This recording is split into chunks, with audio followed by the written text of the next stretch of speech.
മലയാള cinema ലോകത്തെ പിടിച്ചു കുലുക്കിയ നടി ആക്രമണ കേസിന്റെ വിധിന്യായത്തിൽ ഏറ്റവും നിർണായകമായത് ദിലീപിന്റെ ഭാര്യ കാവ്യ മാധവൻ നൽകിയ മൊഴിയായിരുന്നു. 1790 പേജുകളുള്ള വിധിന്യായത്തിൽ ഏതാണ്ട് 280 പേജുകളിലാണ് കാവ്യയുടെ മൊഴിയും അതിനോടുള്ള കോടതിയുടെ നിലപാടും പരാമർശിക്കപ്പെടുന്നത്. ഗൂഢാലോചനാവാദത്തെ പ്രതിരോധിക്കുന്നതിൽ ഈ സാക്ഷിമൊഴിക്ക് എത്രത്തോളം സ്വാധീനമുണ്ടായി നമുക്ക് പരിശോധിക്കാം. അന്വേഷണ സംഘത്തിന് മുന്നിൽ കാവ്യമാധവൻ മൊഴി നൽകിയത് ആരോപണങ്ങളെല്ലാം നിഷേധിച്ചുകൊണ്ടായിരുന്നു. എന്നാൽ ചില തുറന്നു പറച്ചിലുകൾ ഏറെ ശ്രദ്ധേയമായി. സുഹൃത്ത് എന്നതിനേക്കാൾ ഉപരിയായി ദിലീപുമായി തനിക്ക് കൂടുതൽ ബന്ധമുണ്ടായിരുന്നു എന്ന മൊഴി കാവ്യ സ്ഥിരീകരിക്കുന്നുണ്ട്. എന്നാൽ ദിലീപിൻ്റെയും മഞ്ജു വാര്യരുടെയും വിവാഹബന്ധം തകരാൻ കാരണം താനല്ല എന്ന വാദം കാവ്യ തള്ളിപ്പറഞ്ഞു. കേസിൻ്റെ തുടക്കത്തിൽ വിവാദമായ വിദേശ ഷോകളിലെ അടുത്ത ബന്ധത്തെക്കുറിച്ചുള്ള ആരോപണവും കാവ്യ നിഷേധിച്ചു. പ്രധാനമായും 4 നിർണായക വാദങ്ങളെയാണ് കാവ്യ തള്ളിക്കളഞ്ഞത്.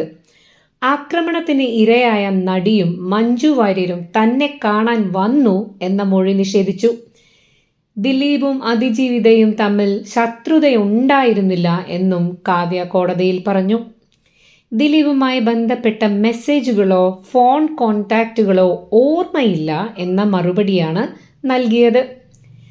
വിദേശ ടൂറിനിടെ മനഃപൂർവ്വം ഫോൺ നമ്പർ മാറ്റി എന്ന പ്രോസിക്യൂഷന്റെ വാദം തെറ്റാണെന്നും കാവ്യ വാദിച്ചു. കേസിൽ മാഡം എന്നൊരു വ്യക്തിയുടെ പങ്ക് പ്രഥമ പ്രതിയായ പൾസർ സുനി പലവട്ടം വെളിപ്പെടുത്തിയിരുന്നു. ഈ മാഡം കാവ്യമാധവനാണെന്ന് സുനി പിന്നീട് മാധ്യമങ്ങളോട് പറഞ്ഞിട്ടുണ്ട്. തട്ടിയെടുത്ത ദൃശ്യങ്ങൾ അടങ്ങിയ പെൻഡ്രൈവ് കാവ്യയുടെ ലക്ഷ്യ എന്ന സ്ഥാപനത്തിൽ ഏൽപ്പിച്ചതായും സുനി മൊഴി നൽകി. ഇതേ തുടർന്ന് ലക്ഷ്യയിൽ പോലീസ് പരിശോധന നടത്തിയിരുന്നെങ്കിലും മെമ്മറി കാർഡ് കണ്ടെത്താനായില്ല. കാവ്യയെ ചോദ്യം ചെയ്തതും നാടകീയമായ രീതിയിലായിരുന്നു. അവർ പോലീസ് ക്ലബിൽ വരാൻ വിസമ്മതിക്കുകയും പകരം ആലുവയിലെ വീട്ടിൽ വെച്ച് മൊഴിയെടുക്കാൻ ആവശ്യപ്പെടുകയും ചെയ്തു. 4 മണിക്കൂറിലധികം നീണ്ട ചോദ്യം ചെയ്യലിൽ മൊബൈൽ ഫോൺ സംബന്ധിച്ച തർക്കവും വിദേശയാത്രയിലെ കാര്യങ്ങളുമായിരുന്നു പ്രധാനമായും ചർച്ചയായത്. കാവ്യയുടെ മൊഴിയുടെ വിവിധ ഘട്ടങ്ങളിൽ പൊരുത്തക്കേടുകൾ ഉണ്ടായിരുന്നു എന്ന് വിധിന്യായത്തിൽ കോടതി ചൂണ്ടിക്കാട്ടിയിട്ടുണ്ട്. ആദ്യ വിവാഹത്തിന് ശേഷം കാവ്യ വെണ്ണലയിൽ മാതാപിതാക്കൾക്കൊപ്പമായിരുന്നു താമസിച്ചിരുന്നത്.